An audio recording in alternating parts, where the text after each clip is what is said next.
Hello dear student, welcome. Right.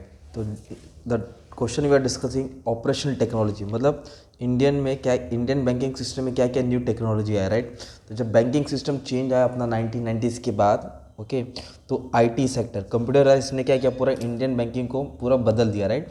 तो computerisation in banking sector take place all over the world, और computerisation के कारण बहुत सारे लोगों को बहुत हेल्प होने लगी, राइट। तो ये अपने को इसमें आंसर लिखना है। तो bank India have been using electronic and telecommunication. पहले ज़माने में कैसा, जाओ लाइन लगाओ, नंबर आएगा, पैसा लो, मतलब बहुत ज़्यादा टाइम लगता था। अब एक बटन पे ही हो जाता है। तो क्या क्या टेक्नोलॉजी है वो अपने को बताने का, राइट। सबसे पहले है virtual banking.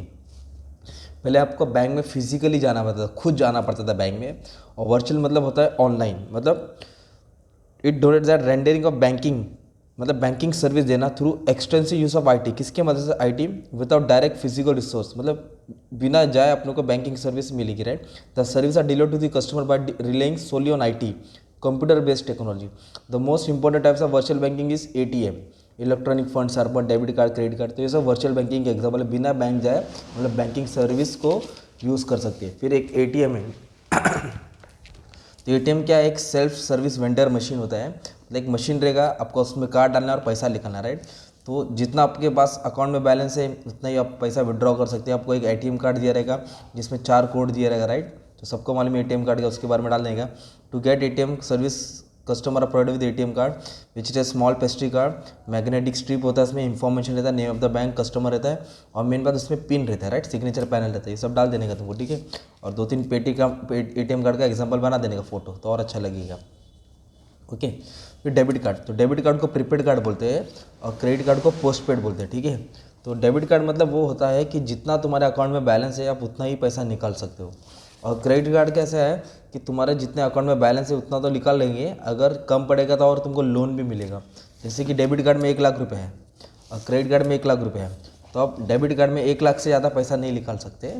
But credit card में 1 लाख रुपये है, अगर तुमको ज़रूरत और 1.5 लाख की है, मतलब 50,000 और एक्स्ट्रा चाहिए, तो तुमको लोन मिलेगा, राइट। तो ये सब बैंक सब सर्विस को नहीं देते, जिसका सिबिल अच्छा रहता है उसको क्रेडिट कार्ड मिलता है, okay. It is a prepaid card with some store value, it allow anywhere any time access. किधर भी तुम कार्ड डाल के पैसा निकाल सकते हैं। किसको मिलता है? सेविंग अकाउंट और करंट अकाउंट होल्डर को। इसमें आपको पिन दिया जाएगा। तो ये debit card is like a ATM card only, okay, payment card के लिए इस्तेमाल होता है। पर डेबिट कार्ड तुमको क्या है, उससे ज़्यादा बैलेंस इस्तेमाल नहीं कर सकते, जितना अकाउंट में उतना यूज़ कर सकते हैं। और क्रेडिट कार्ड का एक कन्वीनियंट मीडियम ऑफ एक्सचेंज है, एक्सचेंज करते हैं। It helps customer to purchase goods and service with in prescribed limit, मतलब एक लिमिट रहेगा, आप उससे ज़्यादा अमाउंट नहीं निकाल सकते। जैसे कि जीरो बैलेंस है तभी भी तुम 30,000, 40,000, 20,000 का क्रेडिट मिलेगा, तो उसको क्रेडिट कार्ड बोलते हैं, राइट। नेक्स्ट है पॉइंट ऑफ सेल। तो पॉइंट ऑफ सेल क्या होता है? एक मशीन है that facilitate transaction through swipe of card, मतलब मशीन के थ्रू तुम्हारा सब ट्रांजेक्शन होता है।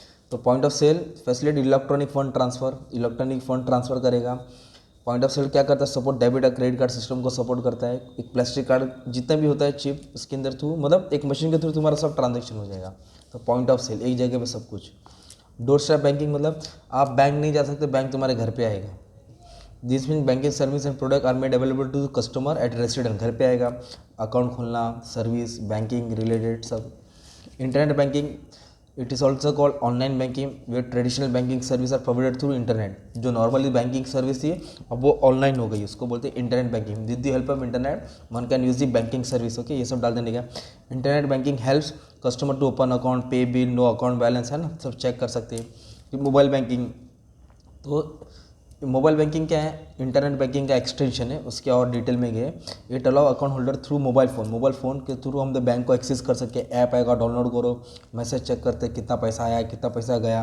वी कैन चेक एवरी, मतलब एक मोबाइल के थ्रू तुम सब बैंक का डिटेल्स अपना चेक कर सकते हो, ओके।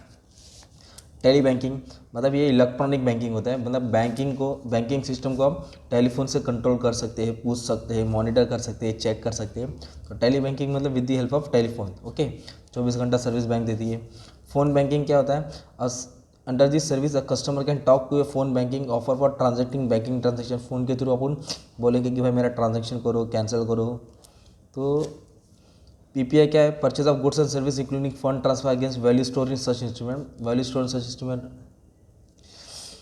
मतलब अभी हम लोग गुड्स करेंगे, पे खरीदेंगे और उसका पेमेंट बाद में करेंगे।